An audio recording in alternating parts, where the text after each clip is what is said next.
Mateus 6,19, os tesouros no céu. Começa assim: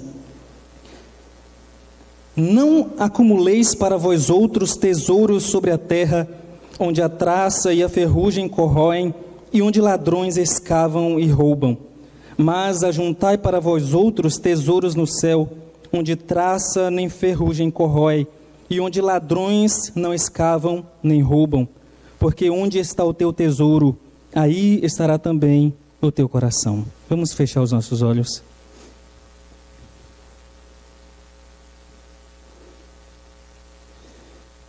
Senhor,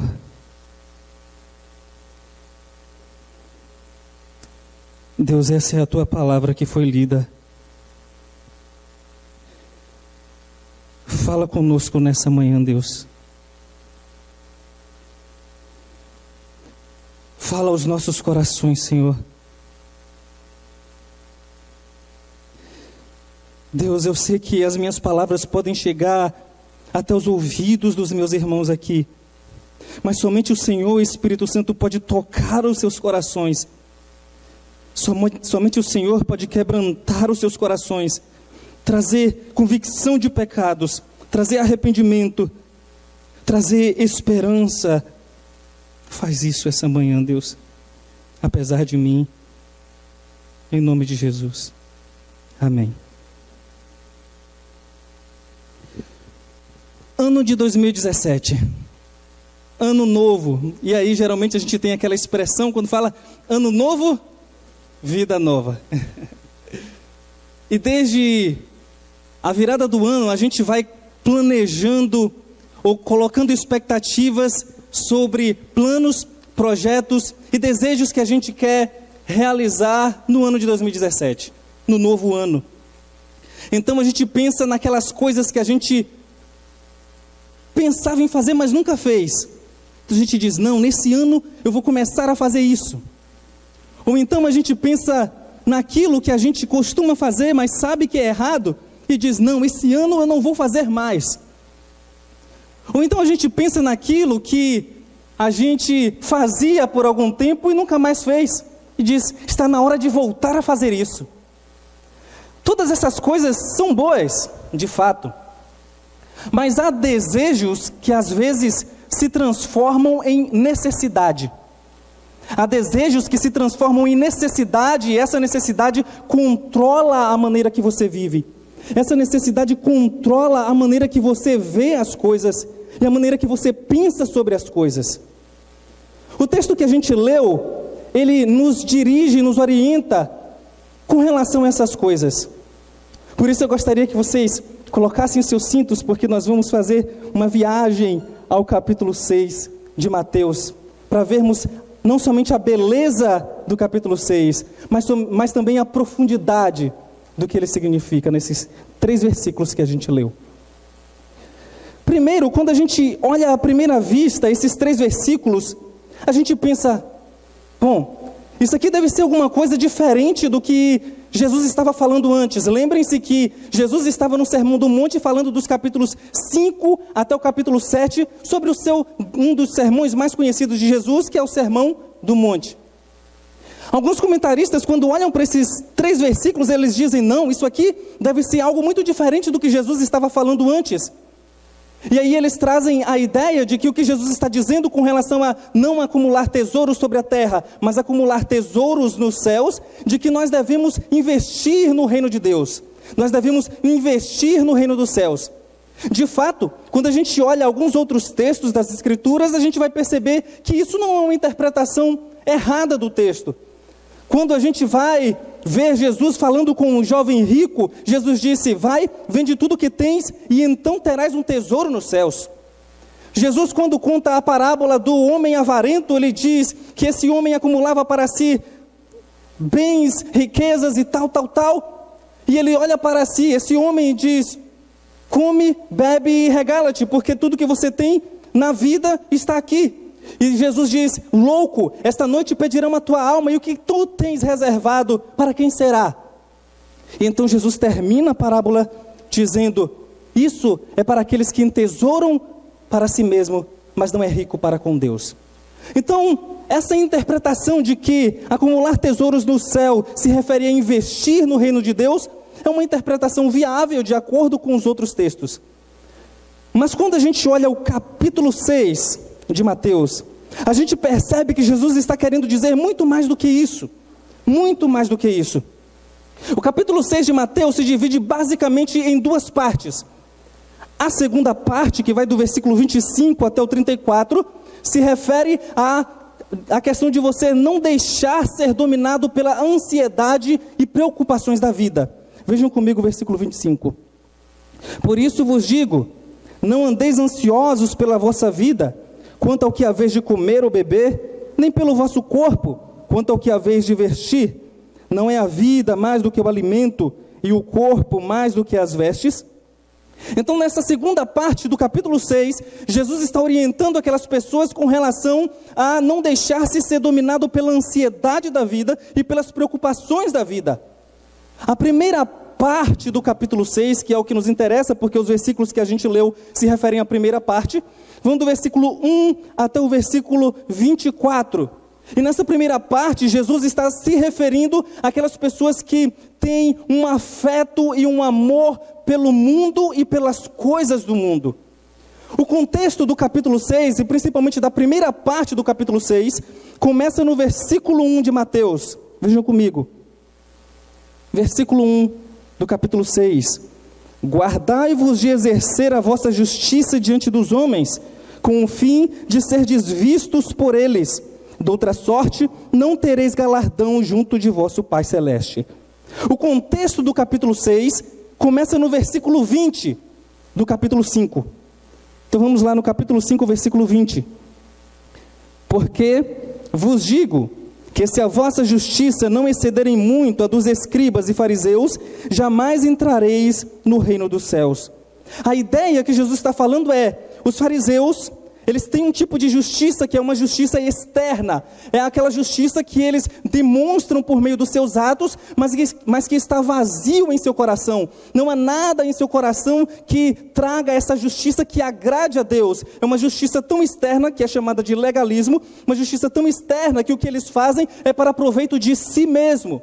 Por isso que no versículo 1 do capítulo 6, Jesus começa dizendo, cuidado com a justiça dos fariseus, porque eles procuram a recompensa que vem dos homens e não a recompensa que vem de Deus.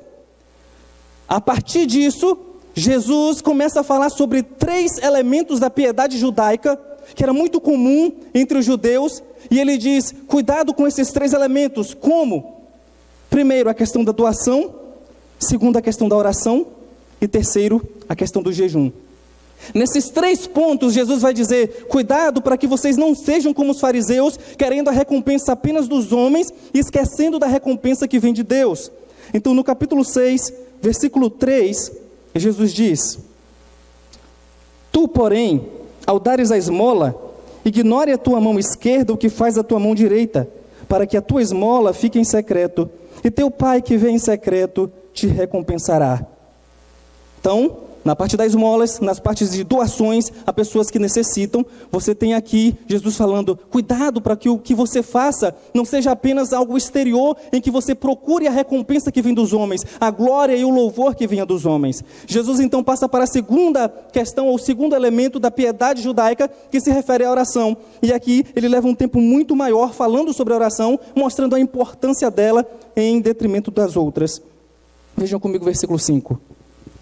Quando orardes, não sereis como os hipócritas, porque gostam de orar em pé nas sinagogas e nos cantos das praças para serem vistos dos homens. Em verdade vos digo que eles já receberam a recompensa. Tu, porém, quando orares, entra no teu quarto e fechada a porta orarás a teu pai que está em secreto, e teu pai que vem em secreto te recompensará. Então qual é a ideia? Quanto à oração, não faça uma oração para que você seja visto pelos homens, mas que você seja visto e recompensado por Deus. No versículo 16, Jesus vai falar com relação ao jejum a mesma coisa. Quando jejuardes, não vos mostreis contristados como os hipócritas, porque desfiguram o rosto com o fim de parecer aos homens que jejuam. Em verdade vos digo que eles já receberam a recompensa. Tu, porém, quando jejuares, unge a cabeça e lava o rosto, com o fim de não parecer aos homens que jejuas, e sim ao teu Pai em secreto, e teu Pai que vem em secreto te recompensará. Quando a gente entra no versículo 19, que fala sobre os tesouros na terra e no céu, algumas pessoas pensam, pronto, aqui Jesus está falando de algo totalmente diferente do que ele vinha falando antes. Mas não, percebam que o que Jesus está fazendo é dar uma ilustração que generaliza a ideia relacionada aos fariseus. Versículo 19, não acumuleis para vós outros tesouros sobre a terra, onde a traça e a ferrugem corroem, e onde ladrões escavam e roubam. Qual é a ideia de acumular tesouros sobre a terra? Não é muito com relação àquilo que você possui, mas a sua atitude para com aquilo que você possui. Não é com relação às coisas do mundo que você tenha, mas a sua atitude para com essas coisas do mundo.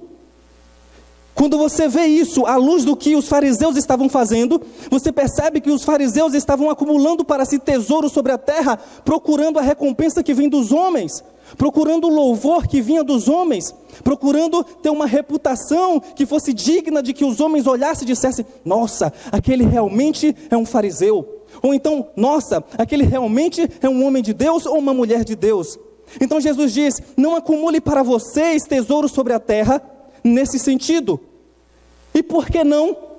Porque isso é algo imediato, isso é algo passageiro, isso é algo que mais cedo ou mais tarde vai acabar. E quarto, isso é algo que alguém pode tirar de você. Quando você coloca uma estima por tesouros sobre a terra, sobre as coisas do mundo, sobre as coisas materiais, sobre as coisas da criação, você está criando uma estima tão grande por isso que isso, mais cedo ou mais tarde, sem você perceber, vai acabar. E facilmente alguém pode tirar de você com uma palavra.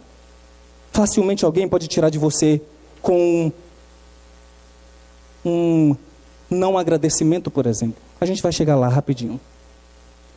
Então, se acumular tesouros sobre a terra seria ter uma atitude para com as coisas do mundo, acumular tesouros sobre os céus significa ter uma atitude para com as coisas do céu. Significa ter uma atitude para com as coisas de Deus. Mas como é, ou o que significa ter uma atitude para com as coisas de Deus, no sentido de acumular tesouros nos céus? Significa, primeiro, que você dá prioridade ao reino de Deus. Versículo 33 do capítulo 6. Buscai, pois, em primeiro lugar o seu reino e a sua justiça, e todas estas coisas vos serão acrescentadas. A ideia de acumular tesouros sobre o céu é a base para o que Jesus vai dizer logo em seguida, com relação, lembra, à segunda parte do capítulo 6. O que Jesus está fazendo é dizer, quando você coloca o reino de Deus e coloca Deus como prioridade em sua vida, então todas essas coisas que eu estou falando na segunda parte do capítulo 6, que se refere à ansiedade e preocupações pelas coisas do mundo, elas deixam de existir. Porque quando você você tem uma atitude muito grande para com as coisas da terra, você ama isso de todas as suas forças, então quando isso lhe é tirado, você fica desesperado. Você fica ansioso. Por quê? Porque você não tem controle sobre isso. Mas quando você coloca, ou tem uma atitude para com o reino de Deus e para com as coisas de Deus em primeiro lugar, então tudo mais lhe é acrescentado. Porque se lhe for tirado, não vai fazer falta. Se lhe for tirado, não vai ser uma coisa que vai abalar suas estruturas. Por isso, não haveria espaço para ansiedade ou para preocupações. Veja, isso não significa que eu não vá me preocupar com alguma coisa. O que Jesus está falando quanto à preocupação é que eu não devo deixar que a preocupação controle a minha vida.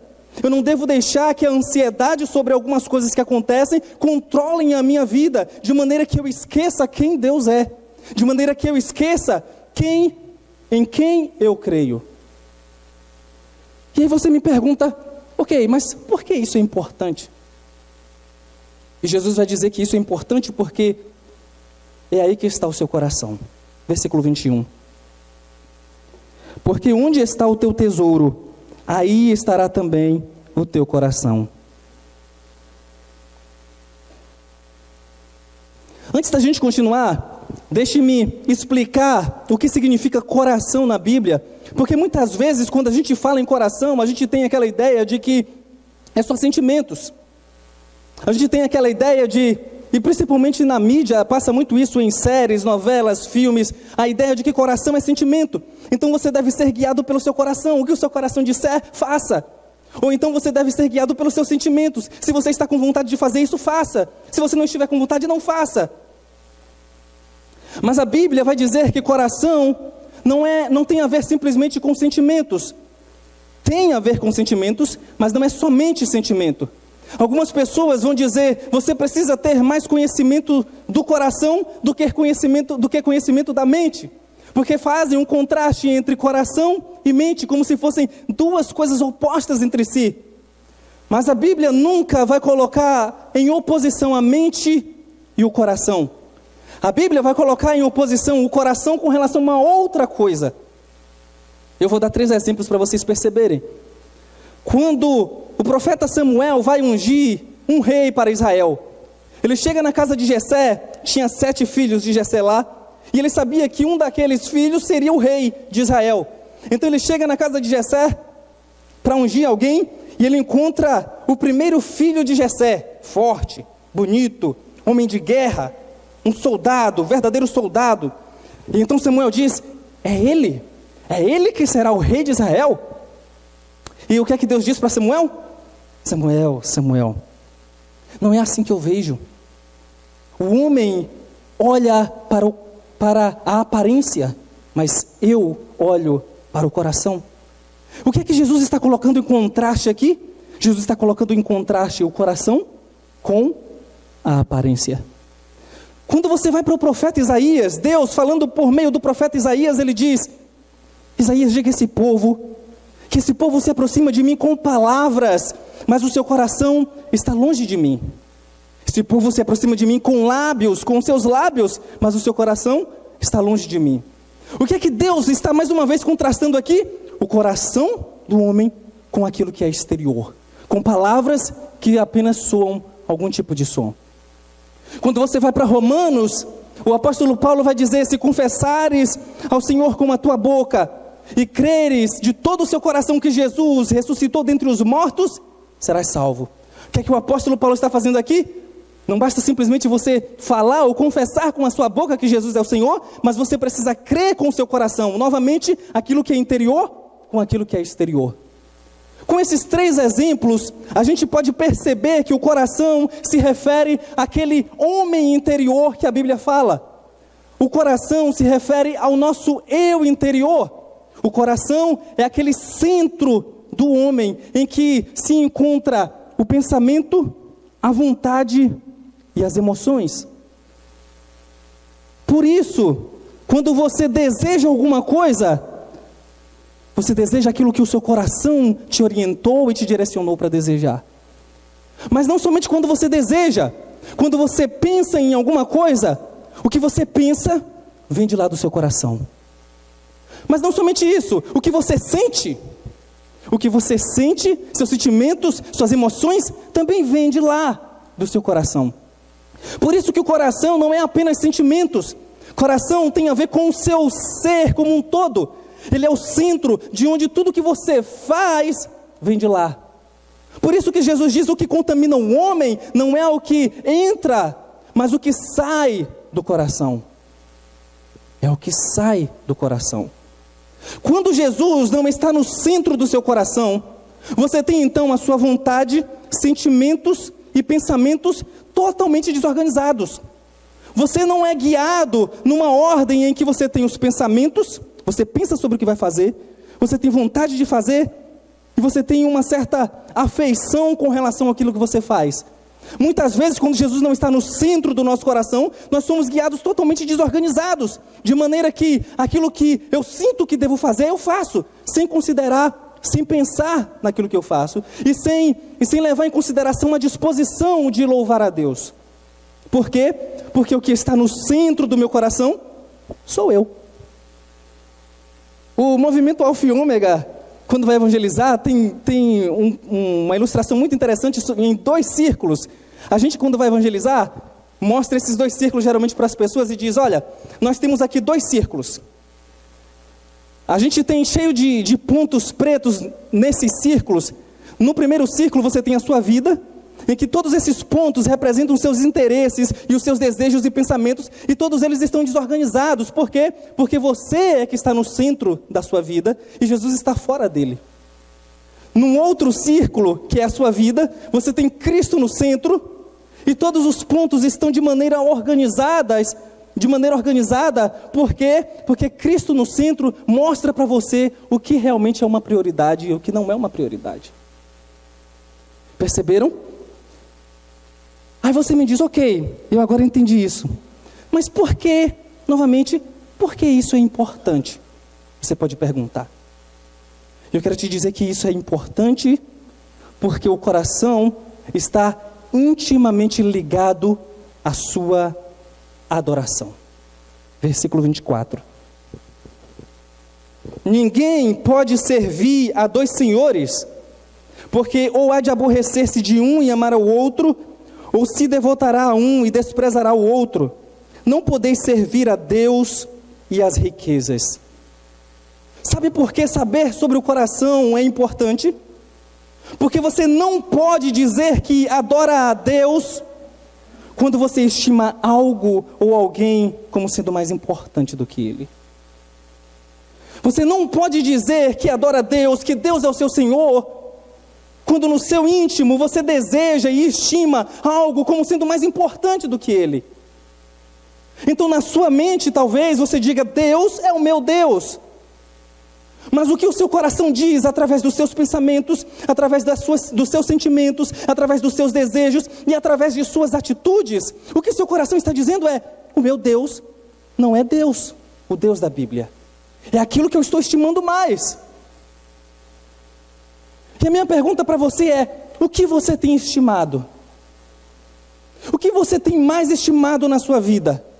Talvez alguns de vocês possam estimar, como os fariseus, a reputação. E eu não estou dizendo, e o que eu vou dizer aqui, não quero dizer que todas essas coisas sejam ruins. Todas essas coisas são boas em si, são boas. O grande problema é quando você deixa essas coisas boas controlarem a sua vida, de tal maneira que elas se tornam ídolos, se tornam seus senhores. Você talvez possa estar estimando a reputação, ou possa estar estimando o reconhecimento. Quando é que eu sei que isso acontece? Quando você faz alguma coisa, quando você faz alguma atividade, quando você faz alguma coisa por outros, ou até mesmo para Deus, você não recebe um obrigado.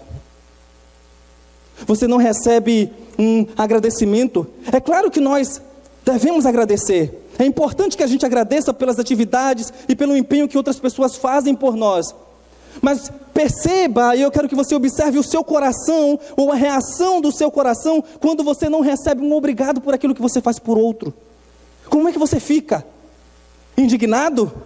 Talvez indignado, por quê? Porque o que você no fundo queria era ser reconhecido por aquilo que você fez. Era isso que os fariseus faziam. Eles pegavam os meios de graça, os elementos de piedade, e colocavam como uma forma de trazer para si reputação, ou trazer para si reconhecimento. Então é possível que até em meios de graça, até no conhecimento, na busca por conhecimento, na busca por conhecer a Deus, na busca por estudar a Bíblia, na busca por louvar a Deus, a gente faça não esperando louvar a Deus por isso, mas a gente acaba fazendo para esperar algum reconhecimento por isso. Nesse sentido, quando a gente diz que está louvando a Deus e glorificando a Deus, o que de fato a gente está fazendo é glorificando o nosso nome, usando o nome de Deus. Mas talvez para você, a estima, ou aquilo que você mais estima, seja o controle. Isso aqui é um ponto muito interessante, porque geralmente é o que a gente faz. A gente gosta de estar no controle das coisas. A gente gosta de ter todas as nossas coisas organizadinhas, todas as nossas, alguns, né? Todas as coisas de maneira controlada, de maneira que você saiba o que vai fazer, de maneira que você saiba que não vai fazer aquilo ou aquilo outro. Então você tem um controle das coisas. Você tem um controle das coisas em sua casa, você tem um controle das coisas no trabalho, você tem um controle das horas, dos minutos que passam às vezes. Sabe qual é o problema? Eu não estou dizendo que, vejam, ter controle não é algo ruim. Qual é o problema? É quando você acaba sendo controlado pelo controle. Você acaba sendo controlado. Por quê? Porque quando você perde o controle, eu não estou falando do controle emocional ou psicológico, mas quando você perde o controle das coisas que você tem, você fica desesperado. Você fica, meu Deus, e agora? Ou então você fica irado. Eu não acredito que fizeram isso sem me avisar. Você fica meio que em pânico. E sabe qual é o detalhe mais interessante? É quando você quer controlar coisas que você não pode controlar. Você sabe que tem um Deus soberano que controla tudo e todas as coisas, mas às vezes você se coloca no lugar de Deus querendo controlar não somente a sua história, mas controlar Deus. Então aquilo que acontece na sua vida, aquilo que acontece na sua história, aquilo que acontece nas situações de sua vida, quando elas não podem ser controladas por você, você fica desesperado. Ou então você começa a murmurar, porque você diz que acredita num Deus soberano, mas o que o seu coração está dizendo é, eu não, de fato não acredito. O que seu coração está dizendo é, não, eu não acredito num Deus soberano. Eu não creio nele. Por quê? Porque as coisas fugiram do seu controle. E você não consegue entregar a Deus o controle da sua vida. Você não consegue entregar a Deus o controle das coisas, da maneira que você vive, não somente da maneira que você vive, mas das coisas em sua volta. Às vezes a gente faz assim, ó, Deus, eu te entrego o controle da minha vida. Está aqui, Senhor, em suas mãos. Aí depois a gente faz assim, Deus, me dá aqui rapidinho, só para eu ver como é que eu vou lidar com isso aqui. A gente faz assim. Entrega a Deus o controle das coisas, mas ao mesmo tempo tira. Por último, em termos de exemplo, talvez você tenha estimado e ainda estime o prazer como sendo o seu Senhor. Quando o prazer das coisas da vida, o prazer em vários sentidos, quando você estima isso como sendo o seu controlador, como sendo o seu Senhor, você não pensará duas vezes quando tiver que escolher entre fazer a vontade de Deus e fazer a sua vontade. Quando é que eu sei que o prazer está tomando um lugar no meu coração, que é o lugar de Deus? Quando eu tenho que escolher entre obedecer a Deus ou obedecer a minha própria vontade. Você não vai pensar duas vezes. Talvez você até relute, mas o que o seu coração está dizendo é, você é meu, eu te arrasto para onde quer que você vá. E sabe o que acontece com esses ídolos que a gente levanta em nosso coração? Eles nos aprisionam. Nos aprisionam com suas correntes, e essas correntes nos arrastam para onde quer que a gente vá. Irmãos, como é que a gente pode identificar o que é que eu tenho estimado? Talvez essas três coisas não tenham sido suficientes ainda para que você identifique qual é a estima do seu coração. Talvez não seja a reputação ou o reconhecimento, talvez não seja o prazer, talvez não seja o controle. Mas eu quero te dar dois exemplos ou duas maneiras que você tem para que você possa perceber o que é que você tem estimado na sua vida. Primeiro, e novamente repetindo por que você precisa fazer isso, porque no emaranhado de planos, projetos e desejos que você tem para esse ano, você tem que saber o que é prioridade na sua vida. A primeira coisa que a gente pode fazer é pensar ou perceber pelo que é que eu tenho orado.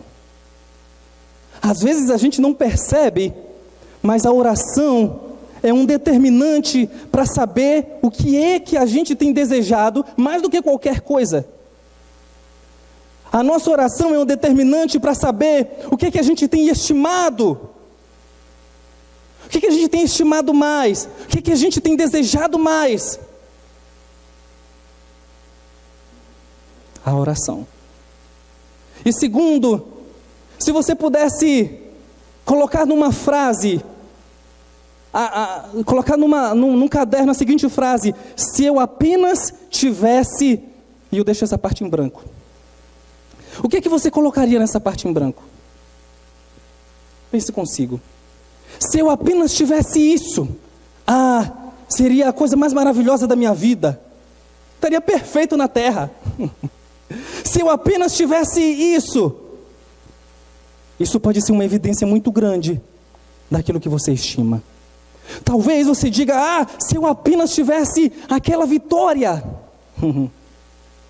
A gente esquece que o crescimento espiritual, o nosso crescimento pessoal com Deus, nosso crescimento espiritual não é dado pelo número de vitórias que a gente tem, mas é dado pelas lutas que a gente atravessa. A gente não cresce porque vence, a gente cresce nas lutas que a gente atravessa, porque é nelas que Deus nos faz a sua semelhança. É nelas que Deus nos transforma pouco a pouco a sua imagem. É nelas que a gente aprende a perseverar, é nelas que a gente aprende a confiar, é nelas que a gente aprende a depender mais de Deus. Talvez você diga: se eu apenas tivesse aquela fraqueza vencida, se não fosse essa fraqueza, eu estaria num corpo glorificado já, alguns diriam. Se não fosse aquela fraqueza. E aí você esquece o que Paulo diz, que é quando sou fraco, que é que eu sou forte. E por quê? Porque é justamente pelas fraquezas que eu aprendo a depender de Deus.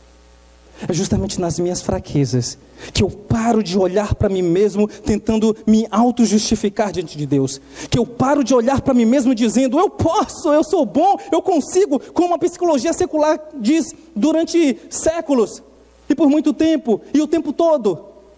A psicologia secular vai dizer: você consegue porque você é bom. A psicologia secular vai dizer: o que as pessoas precisam é de autoestima. E o que a Bíblia vai dizer é que nós precisamos de Cristo. É que nós conseguimos sim, mas não dependendo de nós mesmos, mas dependendo de Cristo. Porque é quando eu sou fraco, quando eu percebo a minha fraqueza, que eu olho para Cristo, dizendo: Senhor, em minhas mãos eu não tenho nada, apenas em Ti eu confio. No que é que você tem confiado? No que é que você tem estimado? Colocado a sua confiança de tal maneira que você tem substituído Deus no seu coração. O que é que Cristo nos chama a fazer? Ele nos chama ao arrependimento.